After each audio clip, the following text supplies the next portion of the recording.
choisiroon wane bilan. bilan bi dañ ko wax comme que Sonko ngi fee di yàq lu mel ni katame Macky ñoom ñu dem ci beneen pàcc ba ngir wane réalisation gestion ni mu ko yoree. ñu mën ko jox confiance. ba ñu leen yóbbee assemblée ñu yeggale. xam nga loolu lu muy nuroon. ma laaj la bilan jabar nga may laaj ma laaj la bilan bon bi nga may jox bilan jabar ji ñun laajuñu bilan Macky Sall bilan assemblée nationale la ñuy laaj. bilan assemblée nationale lañ waroon a def indi ay technique proposition de loi indi loi yi fi jot a jàllale lan moo ca dem wax ay réforme yoo xam ne bu ñu ko defee assemblée bi jariñ sénégalais yi.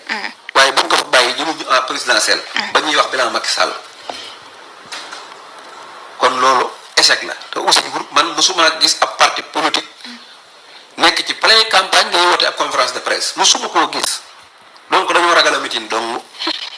parce que boo yi li ñu xewal dafa neexut boo taxawee di mitin boo yi dañuy ñëw ba nga tàmbali ñu naan la Sonko ah donc man gisuma fi mënoo maa wax benn mitin laa wax benn yoon nañ mitin mu yàqu démb bi Alioune Ndoye di ñëw fii Liberté 4 dafa yàquwaat diggante Tamsir Soxna ak ñoom Sahara Iyane Thiam dañoo xeexaat encore benn mitin bu baax mënuñu ko def te ñii yàlla dafa àndut ak ñoom moo tax ma ne la danañ leen dóor xam nga lu tax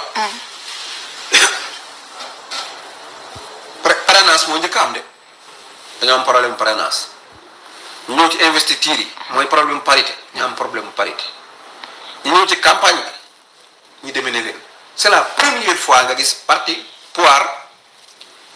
opposition di ko dominer ci campagne saa boo masaan gis parti opposition gagné ay élection naan waaw ak kii li ko doon topp kii nit dañ naan léegi xoola Abdou Diouf li mu daan mobiliser Ablaye Wade pourtant gagné na ko xoola Macky Ablaye Wade li mu daan mobiliser Macky Sall gagné na ko mais tey nga mas a gis ñu dem ci campagne boo xam ne opposition bi dañu dominer pouvoir bi ci mbooloo. est-ce que duñu Sonko moo dominer pouvoir bi.